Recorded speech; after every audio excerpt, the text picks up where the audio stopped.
बिस्मिल्लाहिर्रहमानिर्रहीम।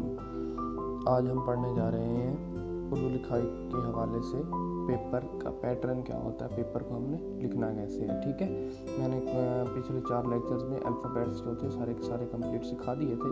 मज़ीद अगर किसी किस्म का कोई भी अल्फ़ाबेट आपको नहीं लिखना आता तो आप कमेंट बॉक्स में ज़रूर बताएं ताकि उसकी मैं इस्लाह कर सकूँ। ठीक है, बाकी अभी देखें कि पेपर पैटर्न हमने कैसे लिखना है। आज मैं 9th से स्टार्ट कर रहा हूँ क्योंकि 9th क्लास के उर्दू के पेपर से स्टार्ट कर रहा हूँ, फिर 10th के और फिर सोवान इस तरह सेकंड पार्ट तक हम जाएंगे इंशाल्लाह, ऐसे के सेकंड पार्ट तक। अभी ये देखें कि मैंने सबसे पहले तो ऊपर जो शायरी के हवाले से होता है, यानी पहला पार्ट जो होता है शायरी के हवाले से होता है, तो जो फ्रंट पेज होता है पेपर का तो उसके ऊपर सब कुछ लिखा होता है कि आपका रोल नंबर वगैरह, रोल नंबर स्लिप वगैरह, इन 1 to 8 उसकी डिटेल आपने वहाँ पे देनी होती है। ठीक है, आपने पेपर कोड ख्याल से देख लेना है कि यहाँ पे ऊपर जो पेपर कोड होता है वो लिखा होता है यहाँ पे, जो कि आपकी क्वेश्चन शीट होती है उसके ऊपर। ठीक है, वो देख के ख्याल से उसको उधर पुट कर लेना है। ठीक है, तो अभी आपने क्या करना है कि फिर आपका यानी कि इंशाअल्लाह ये पार्ट स्टार्ट होगा, तो इंशाअल्लाह ये पार्ट के स्टार्ट में ये देखें तो आपने लिखना है सवाल नंबर 2। ठीक है, सवाल नंबर 1 मरूजी हिस्सा होता है। ठीक है, तो दूसरे नंबर पे आपने लिखना है सवाल नंबर 2। ठीक है, ये देखिए। ओके, अच्छा, कुछ लोग ये गलती करते हैं कि ये चीज़ जो है ये इस तरह लिखते हैं या दूसरी लिखते हैं। ठीक है, यानी कि जो सिंपल 2 लिखा होता है इस तरह, तो आपने ऐसा ये सोच के करना है कि आपके जो क्वेश्चन शीट है ना, जो क्वेश्चन पेपर है, फॉर एग्जांपल मेरे पास यहाँ पे एक ये सिंपल से क्वेश्चन पेपर पड़ा हुआ है। ठीक है, ये लिखा तो रशियन में हुआ है लेकिन मैं आपको जस्ट समझाने के लिए कह रहा हूँ। तो यहाँ पे अगर 2020 लिखा हुआ है जिस स्टाइल में, तो आपने वैसे ही स्टाइल में इस तरह यहाँ पे ये क्वेश्चन नंबर, यानी फॉर एग्जाम्पल यहाँ पे लिखा होता है क्वेश्चन नंबर 2 इस स्टाइल में, तो आपने क्वेश्चन नंबर सवाल नंबर 2 भी इस स्टाइल में ही लिखना था यहाँ पे। ठीक है, अगर इस तरह का लिखा है तो फिर आपने इस तरह का ही लिखना है। ठीक है, अच्छा, अभी है हिस्सा नज़म। ठीक है, सुनी हमने तूती और बुलबुल की बातें, तेरा तज़किरा है तेरी गुफ्तगू है। ठीक है, ये जनाब आपका एक यानी कि शेर है जो कि नज़म के हवाले से है, तो इसको हमने किस तरह लिखना है। ठीक है, तो सब ये क्वेश्चन नंबर 2 लिख लिया। ठीक है, लिखना है हिस्सा है नज़म। देखिए,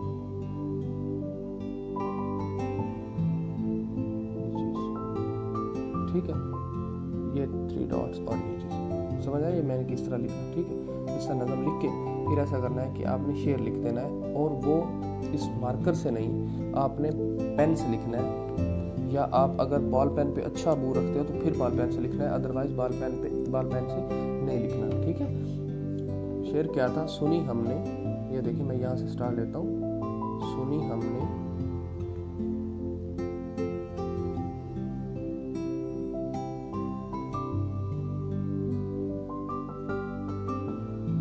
अच्छा जी, ये देखिए शेर कंप्लीट हो गया हमारा। सुनी हमने तूती और बुलबुल की बातें, तेरा तज़किरा है तेरी गुफ्तगू है। ठीक है, ये लिख के उसके बाद क्या करना है, आपने यहाँ पे लिखना है नज़म का नाम।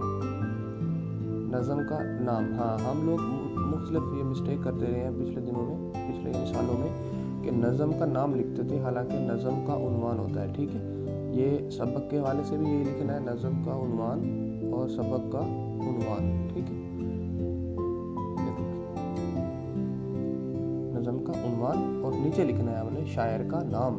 ठीक है, ये 2 अलग अलग चीज़ें हैं जो कि हम नहीं समझते शुरू में, लेकिन कोशिश करें कि इनको समझने की ट्राई करें। ठीक है, शायर का नाम या का नाम नहीं भी लिखना चाहते, सिर्फ शायर ही लिखना चाहते हैं तो भी ठीक है।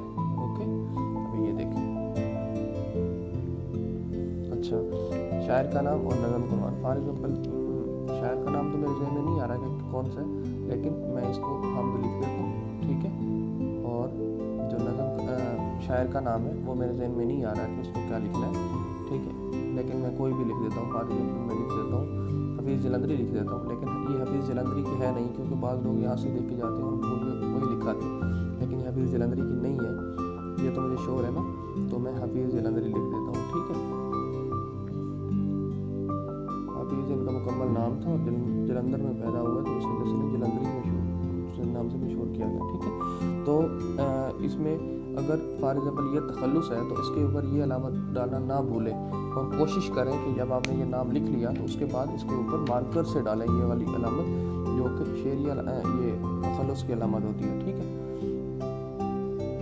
फिर नेक्स्ट ये करते हैं कि कुछ लोग यहाँ पे तारुफ की हेडिंग दे देते हैं, जो कि उन्हें टीचर ने सिखाया होता है कि आपने तशरीह के स्टार्ट में तारुफ लिखना है, ठीक है। तो आपने तारुफ की हेडिंग बिल्कुल नहीं देनी, आपने सबसे पहले और फ्रंटली ये करना है कि बस यहाँ पे तशरीह का लफ्ज़ लिखना है, बस वो आप जिस तरह मुनासिब समझें उस तरह लिख सकते हैं, ठीक है।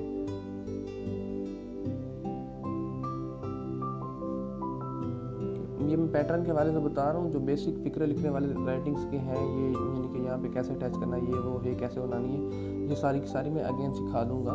पहले तो अल्फ़ाबेट में हमने अकेला अकेला लफ्ज़ सीखा है ना, तो इसमें हम अकेला अकेला लफ्ज़ की बजाय हम स्टार्ट कर देंगे ये फ़िक्रे के साथ, या लफ्ज़ को किस तरह दूसरे के साथ मिला के लिखना है, क्योंकि शीन तो सिंपल लिखेंगे तो किस तरह बनेगा, और शीन यहाँ पे लिखा है तो बिल्कुल ही चेंज है, ठीक है। तो हमने इसको किस तरह बनाना है ये भी मैं आपको बाय द टाइम सिखा दूँगा, ठीक है। अभी तशरीह में इस शेर में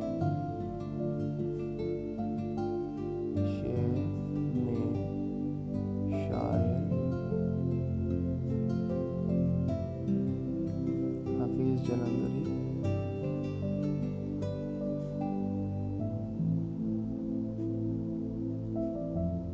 ठीक है। तो यहाँ पे फिर वही तखल्लुस की अलामत, या कोशिश करें कि यह हफीज़ जलंधरी आप मार्कर से लिख दें, ठीक है। ये मुझे ये भी ज़हन में नहीं आ रहा कि हफीज़ ही है, ठीक है।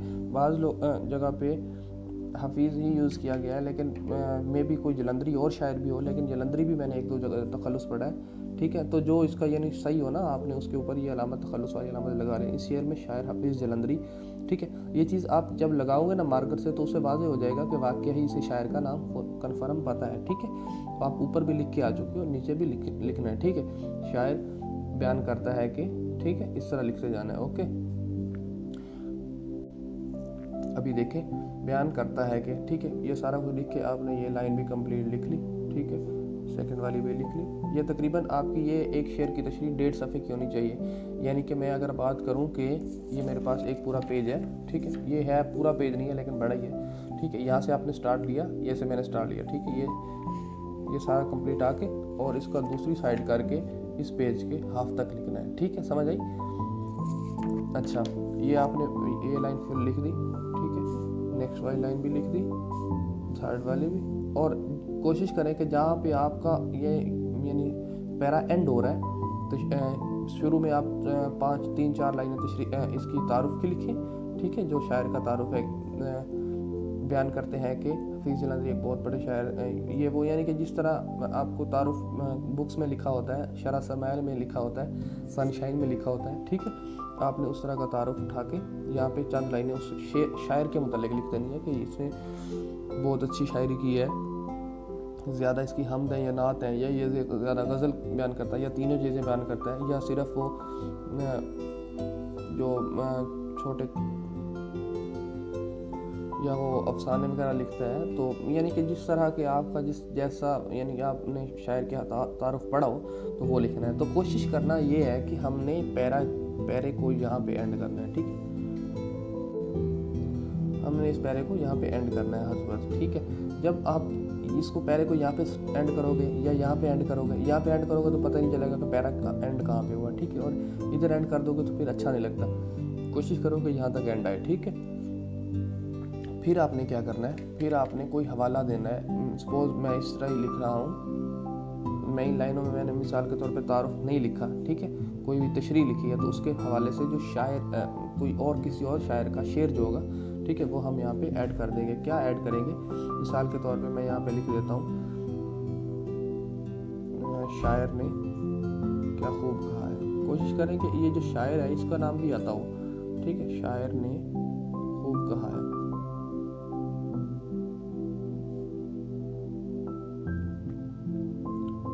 और हमद एक ऐसी नज़म होती है या हमद या नात जिसमें आप बाजू का थोड़े ढीले स्टूडेंट होते हैं, तो उनके हवाले से मैं ये भी कहना चाह रहा हूँ कि मिसाल के तौर पे वो अच्छा परफॉर्म नहीं कर पाते और अच्छा नहीं लिख पाते, तो ऐसा करना है आपने कि ये जो शायर का नाम वगैरह याद नहीं रहता या तशरीह याद नहीं होती हमद या नात की, तो आपने फर्स्टली वे पैरा तो फुल ऐड कर देना है। पैरा क्या है कि पैरा ये है कि अगर हुज़ूर नबी करीम सल्लल्लाहु अलैहि वसल्लम की तारीफ़ इस दुनिया में सबसे बड़ी है, वो उनकी तारीफ़ करते करते हमारे कलम तो थक सकते हैं लेकिन उनकी तारीफ़ ख़त्म नहीं हो सकती। अगर इस दुनिया की सारे दरख्त जो हैं वो लकड़ी बन जाए या लकड़ी बनकर कलम बन जाए और फिर इस दुनिया का सारा पानी समंदर जो जितना भी है वो सारे के सारे स्याही बन जाए, तो अगर हम लिखना शुरू कर दें अल्लाह ताला की तारीफ़ या हुज़ूर नबी करीम सल्लल्लाहु अलैहि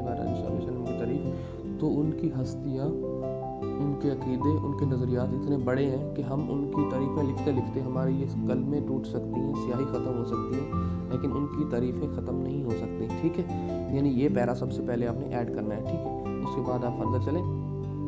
अच्छा, उसके मुतालिक शायर ने क्या खूब कहा है। ठीक है, तो शायर ने कोई भी शेर जो आप समझते हैं कि ये जो मैंने ऊपर शेर लिखा, सुनी हमने तूती और बुलबुल की बातें, तेरा तज़किरा है, तेरी गुफ्तगू है, इससे रिलेटेड कोई भी शेर आपको आता है तो आप लिखें। ठीक है, अच्छा सपोज मैं कोई भी शेर लिख देता हूँ। अच्छा, अभी यहाँ पे हमें शेर कैसे लिखना है कि हमने, अगर आपके पास ये देखें कि आपके पास दोनों मिसरे बड़े हैं या दोनों मिसरे छोटे हैं या एक मिसरा बड़ा है, यानी कि उसमें आपने उसकी डिटेल दिख रही है। सपोज आपके पास दोनों मिसरे बड़े हैं तो एक को यहाँ से स्टार्ट करें, ले आए यहाँ तक। ठीक है, इजी पूरा आ जाएगा, जितना मर्जी बड़ा मिसरा हो आप यहाँ तक इसको इजी लिख सकते हैं। ठीक है, दूसरा क्या करना है, आपने यहाँ से स्टार्ट लेना है और यहाँ पे एंड कर देना है। ओके हो गया। ठीक है, ये एक तरीके से आप इसको शेर में लिख सकते हैं। या दूसरा तरीका क्या है, दूसरा तरीका ये है कि आपने इसको यहाँ तक, जैसे एक छोटा सा शेर में बोलता हूँ कि गम ना कर नासिर, जिंदगी पड़ी है अभी। ठीक है, ये पूरा का पूरा शेर हो गया, गम ना कर नासिर एक है और ज़िंदगी पड़ी है अभी, या दूसरा मिसरा। तो ठीक है, आप यहाँ से सेंटर में और ये भी इस तरह सेंटर में इक्वल करके लिख दें। ठीक है, ये वहाँ पे डॉट्स वगैरह ये निशानियाँ नहीं लगानी। ठीक है, कोशिश करना। मैं मिसाल के तौर पे यही लिखता हूँ, गम ना कर नासिर, ये देखिए, ज़िंदगी पड़ी है अभी, है अभी। अच्छा, कोशिश ये करनी है कि ये इक्वल आए। ठीक है, आपने इसी तरह लिखते जाना है। ठीक है, फर्दर तशरीह स्टार्ट कर लेनी है और अगले नेक्स्ट डेट पेज तक आपने एक शेर की तशरीह लिखनी है। ठीक है, उसके बाद क्या है, यहाँ पे एक स्टार्ट में एक पॉइंट और मैंने मिस किया, मैं अगेन बता देता हूँ। यहाँ पे हिस्सा नज़म के साथ अलिफ या बे लिखा होता है, अव्वल या दोम। ठीक है, अव्वल में ये सवाल नंबर 2 के ही अव्वल में हिस्सा नज़म होता है और सवाल नंबर 2 के ही बेजुज़ में हिस्सा गज़ल होता है। ठीक है, कल हम इंशाल्लाह गज़ल के हवाले से पढ़ेंगे, हिस्सा गज़ल पढ़ेंगे कि मोहम्मद से वफ़ा तूने तो हम तेरे हैं, ये जहाँ चीज़ है क्या लौह कलम तेरे हैं। इजाज़त दीजिए, अल्लाह हाफिज़।